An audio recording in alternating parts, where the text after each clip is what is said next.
Dr. Steve Lowe is a graduate of Harvard College and Harvard Medical School. He did his medical residency at Harvard's Brigham and Women's Hospital, and then his oncology fellowship at the Dana-Farber Cancer Institute, both of them in Boston. He has been both a hematologist and medical oncologist at the Bennett Cancer Center here in Stamford. And he is also a clinical assistant professor of medicine at the College of Physicians and Surgeons at Columbia University. Anna Lowe is a junior at the School of the Holy Child in Rye, New York. She has a very strong interest in the sciences, and I no doubt think that she will be doing some wonderful things in her future. And at the end of this presentation, Dr. Lowe and Anna will be happy to address your questions. Please give a warm welcome for my dear, dear friends, Anna and Dr. Steve Lowe.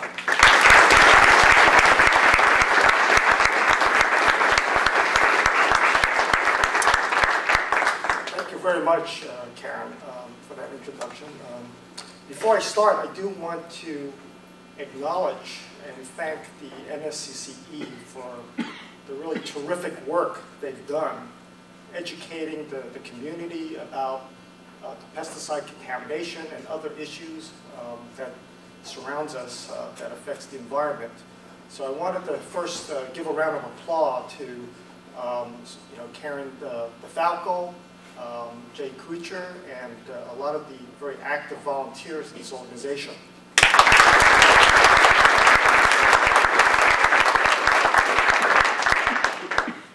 Now, the way I got interested in this whole topic, first of all, I am a resident in North Stamford, but I also have a lot of patients who live up here. And when this whole thing started, a number of them had wondered, obviously, whether this whole issue may have contributed to their cancer. There was also one patient of mine who brought out the comparison that, is North Stamford, the Love Canal of Connecticut. So as you can imagine, when this issue came up, there understandably was a lot of fear, a lot of emotions. Cancer, touches all families, my family included, and it's an emotional issue. But it's really important, though, not to let the emotions drive us to the wrong conclusions. And so I think it is very important for us to look at this in a very objective and scientific way. So that is the approach that we had decided to try to look at this particular issue. So I just want to put things in perspective by maybe starting with the history behind this. And briefly, as Karen had indicated, for the past number of years, families who lived around the Schofield Town area, which is next to the landfill, had noticed that there seemed to be an extraordinarily higher number of cancers, and some of these cancers seemed to be very unusual. And so because of that, there was a lot of testing of their water wells, in about 2009, and they found high levels of didrin and chlordane at that time in the wells of homes that's around the Schofield Town area. And I have to give the city credit for quickly after that installing water lines to a lot of the homes in that area to supply city water. Now, shortly after that, there were more wells tested throughout North Stamford. And as I will show you, there are a number of wells throughout North Stamford that have high levels of didrin and chlordane. So just to sort of show you the Schofield Town area, this is a map of Schofield Town area. And just to orient you, this is a little fuzzy, I apologize. This is the Schofield Town Park, the landfill's over here, Smith House is around here, the Magnet School, the Bartlett Arboretum, and we are at Villa Maria, which is right over here. Okay. So the orange indicates wells that have high levels of pesticide. The green indicates no significant detectable levels. And then the white and the gray were basically untested. So if you look at this map, you will clearly see that there is a concentration of orange, of contamination, right around this area where Very Mary and Hannah's Road is, and then also the Almarock Road right over here. There is also other wells outside of this area that also tested positive, okay, pesticides at high levels. This is a map from March 2010. And then since then, as I've indicated, there's been more testing done. Now, most of these tests of wells are done by private homeowners.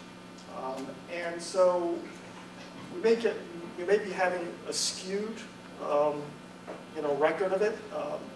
And so meaning that, obviously there may be more homeowners who have negative results posting rather than positive results because of concern and fear or stigmatization about the results. But if we look at this map of North Stamford,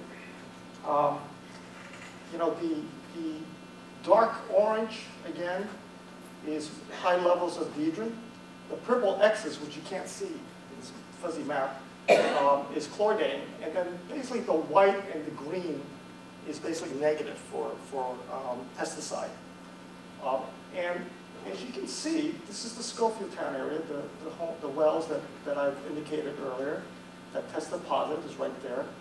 But you can also see that there are positivity certainly around this area, but also outside of this area. Okay, it's sort of sprinkled, and you can have access to this. It's on the web. It's on the city site. And you can look at it, and this map is updated from May of 2011. Okay. I guess the first takeaway message for this map is that very few homes have been tested. Okay, in fact, probably about 10% or less of wells have really been tested in North Stamford. 10% of the 30% of the wells tested so far seem to contain some levels of pesticide, although most of them are at very low, felt to be safe levels, okay? And we think that looking at the current data, that about 5 to 10% of wells tested have high levels of pesticides that the EPA deemed as action levels, okay? So it's clear from this map that the contamination issue is not limited just to the Schofield Town area, okay? And that it involves a lot of wells throughout North Stamford. And these borders are artificial, as we know, okay? And you can imagine that this type of contamination likely involves wells in the whole adjacent area, okay? So I just want to make sure that you appreciate that particular concept. So let's talk a little bit about potential sources of contamination. The first source that people were worried about was obviously the Schofield Town landfill, which was right next to that cluster. We know from a US EPA report from 2008 that soil in that area contained high levels of PCB, semi-volatile organic chemicals, lead, pesticides, including DDT and chlordane. Now, the city had contracted TRC to see whether the water contamination may be from the landfill. And they put in about, I think, 8 monitor wells and didn't really find significant pesticide levels in those wells. And their conclusion was that that was not the source of the contamination. Now, I don't think that this is necessarily the conclusion. And I think, again, we need to probably look into this a little bit more. I think that there is legitimate concern that this study has not really, ended that particular question. Now, there's also speculations that the property at where the current Bartlett Arboretum is may be the source. It's not because of the Arboretum. They do great work, and I fully support them. But that property used to be the site of a research lab. And they performed chemical testing from 1913 to 1965. Okay, lots of chemicals. And the soil was recently found to contain high levels of chlordane and heptachlor, which is another pesticide. And this is based on the TRC report from May of 2010. And again, all these reports are available online, so you're welcome to look through it. You know, if you can't sleep at 3 o'clock in the morning, you're welcome to tackle those. Those are very dense reports at the morning. And again, further investigations are actually actively underway looking at how extensive that contamination is and whether that is a source of the chloride and dedron contamination in the wells in that area. Now, there's also thoughts that the contamination may be due to widespread residential and agricultural use of the pesticides in the past. These pesticides were very commonly used in the 1950s and 1970s.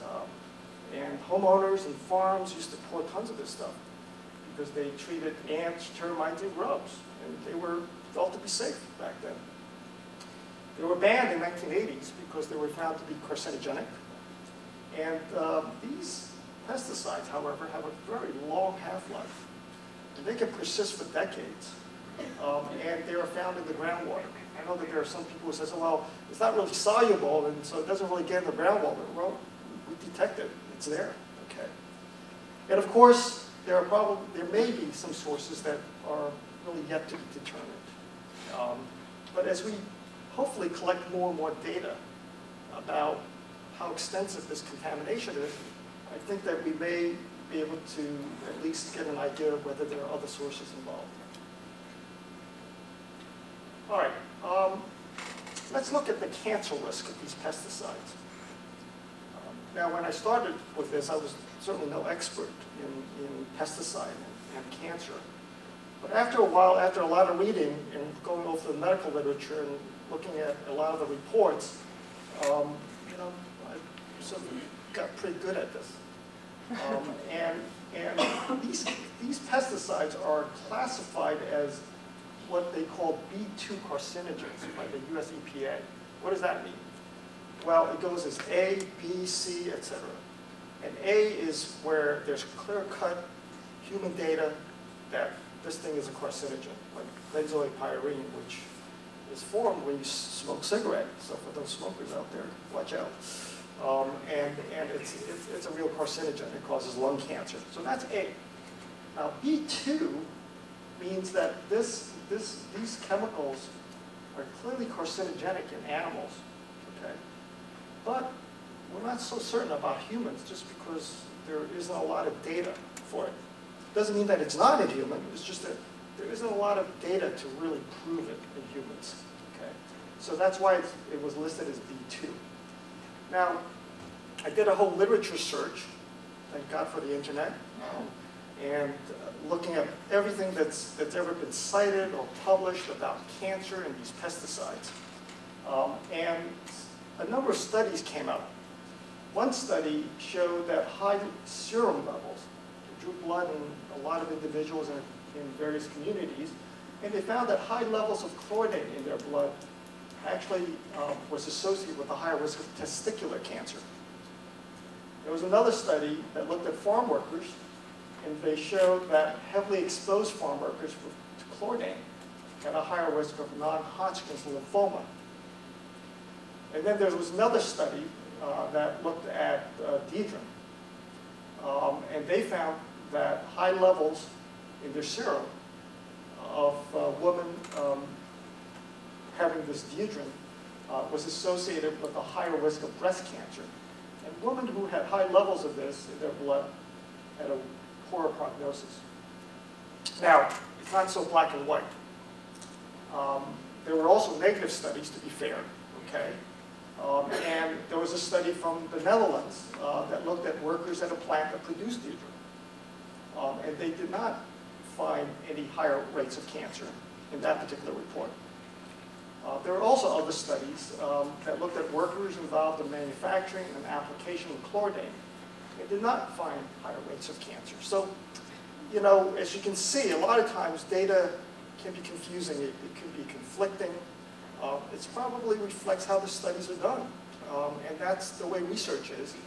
But the take-home message is that, you know, we're not totally certain about this. You know, it's not a black and white thing about what cancers is caused by these pesticides, what level can cause, what level of contamination can result in cancer, etc.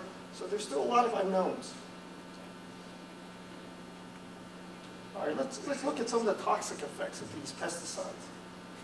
Chlordane causes a lot of neurologic toxicities, headaches, irritability, confusion, weakness, visual problems. There's a lot of GI toxicity that it can cause, vomiting, stomach cramps, diarrhea, liver problems. It can cause gynecologic and reproductive problems. It can also cause lung disease. Now, I do want to emphasize that these reported toxicities, however, were really associated with ingestion and inhalation of very high levels of this pesticide. And this doesn't really apply to the situation here, because here it's really relatively lower levels, although higher than what is deemed desirable. And there isn't a lot of data on the long-term, lower level exposure to these toxins. You know, do they cause other non-cancer type illnesses? We're not certain. Deodorant, very similar, psychological illness, reproductive problems, neurologic toxicities, and even some association with Parkinson's disease. All right, so the question is, has the well water contamination increased the cancer rates in North Stamford as compared to the surrounding community? That was the question that was posed to me by lots of people. And starting the beginning of summer of 2010, my daughter Anna and I thought that, you know, that we should try to tackle this particular question. And so the way that we decided to tackle this was to, first of all, identify neighboring towns that have very similar demographics as North Stamford. And we would try to obtain data from the tumor registry of the cancer rates overall in those towns and in North Stamford, and also the different cancer types. And then do a statistical analysis of some of the differences, which obviously are going to be present, and see whether they're significant. So I want to introduce to all of you my daughter, Anna, and she spent a lot of time doing this, and thank God her math is better than mine. And she's going to present the results of the study. Okay.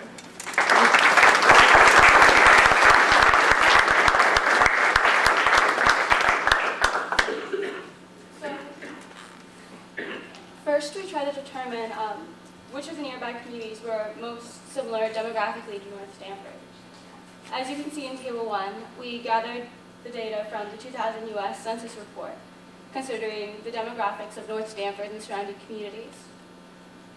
It is important to consider demographics because they can have an impact on cancer rates. Cancer influence can fluctuate as a result of different demographics such as age, race, and socioeconomics. This made it essential for us to use communities with similar demographics to North Stamford in our study. We found that the communities that were most similar demographically to North Stamford were New Canaan, Wilton, Weston, and Darien.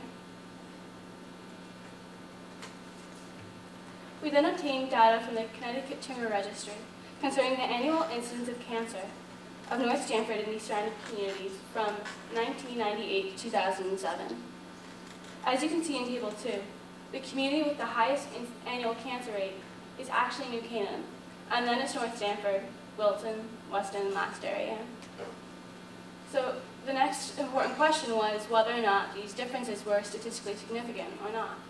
So we sent our results to Dr. Desai, a professor at Columbia, and he carried out a statistical analysis that showed that they were not statistically significant differences. As for those of you who will understand p-value, will see that all these values are much greater than the 0.05 or lower required to show statistical significance. We then decided to take a closer look at specific cancer types. As you see in Table 3, we looked at various types of cancers in the different communities. 3 cancers stood out to us as being higher in North Stamford than the other communities. These 3 cancers were prostate cancer, bladder cancer, and thyroid cancer. We also noticed that there were 2 cancers in which North Stamford was lower than the surrounding communities. These 2 cancer types were breast cancer and melanoma. It was important for us to look at these differences. It was important to realize that North Stamford wasn't higher in all different types of cancers, and that it was actually lower in some other types. Looking back to the 3 cancers with elevated rates in North Stamford, we did a statistical study to see whether or not the differences were of importance or just due to chance. Again, we sent our results to Dr. Desai, who again found that the p-values were all much greater than 0.05, meaning that there was no statistical significance. So we concluded that there is no statistically significant overall differences in the incidence of cancer. There's also no statistical difference between statistically significant difference between the annual cancer rates of specific cancer types. This led us to the conclusion that the high levels of dieldrin and chloridine in the wells of North Stamford may not result in an elevated cancer rate. However, this does not detract from the seriousness of the pesticide contamination. These pesticides are still potentially dangerous, and they require further study.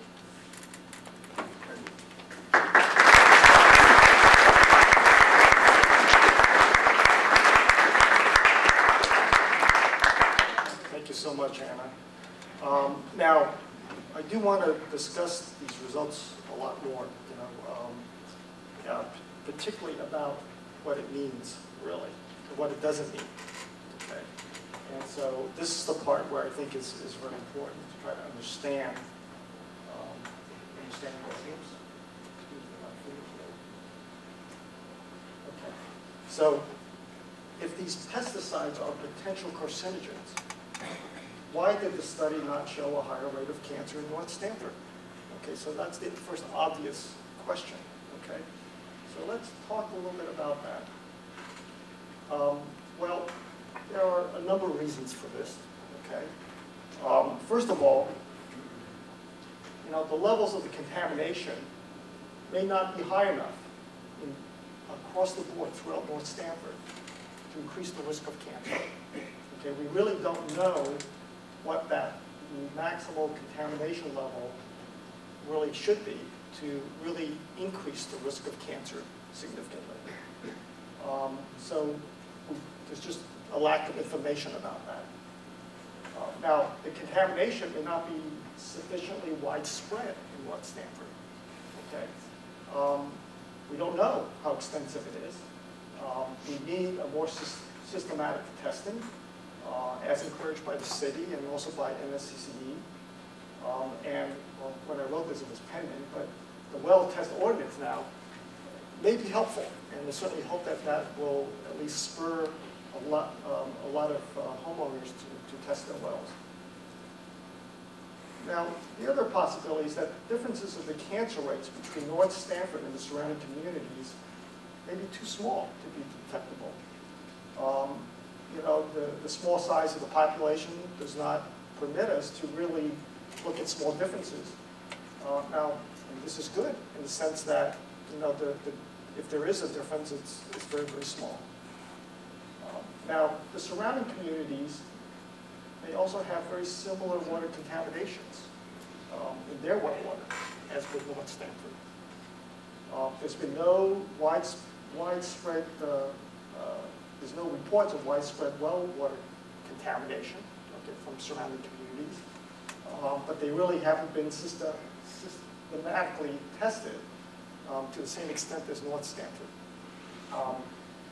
My guess, and that's what it is, my guess is that it is likely that other communities have similar well contamination, but they don't know it.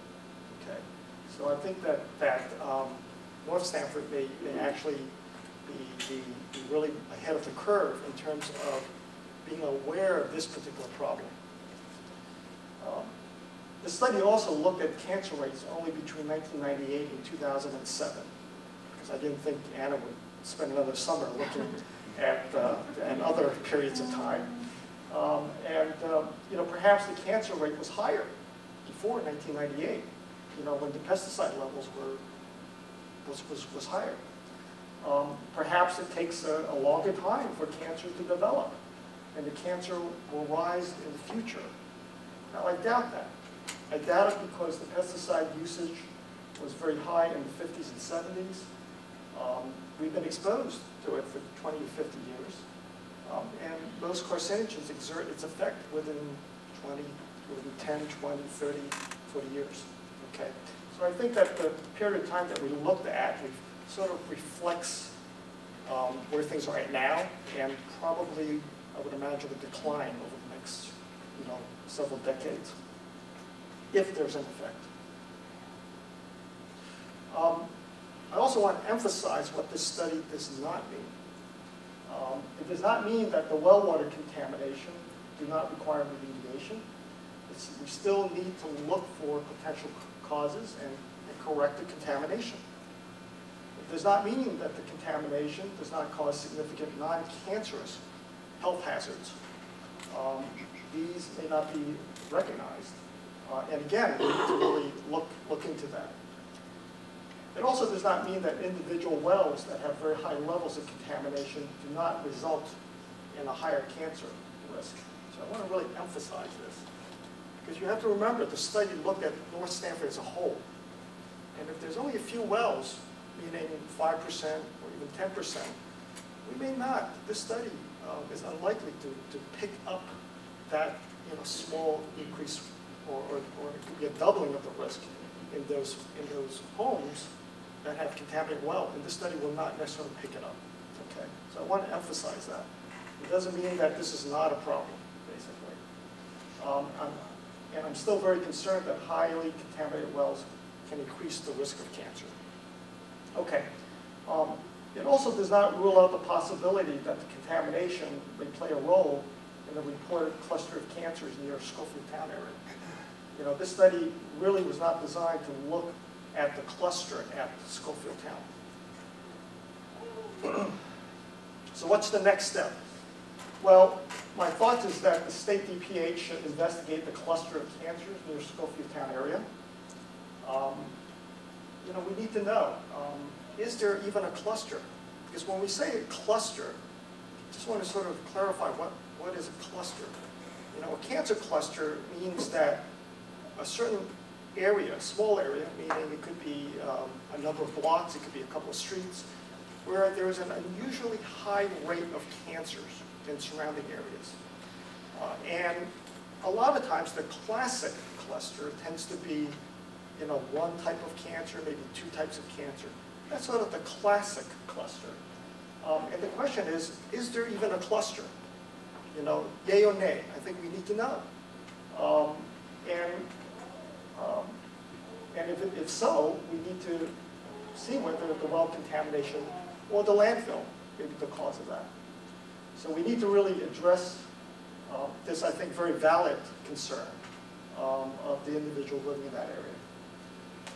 Now, we also need to determine how widespread is the well water contamination in North Stamford. I think the testing of more wells is really essential. We need to determine the source of the contamination and correct them if possible. We need to investigate the contamination at the Bartlett property, which is in progress. And then again, if significant, we need to correct the contamination. And finally, I want to conclude that you really need to test your well water. Okay?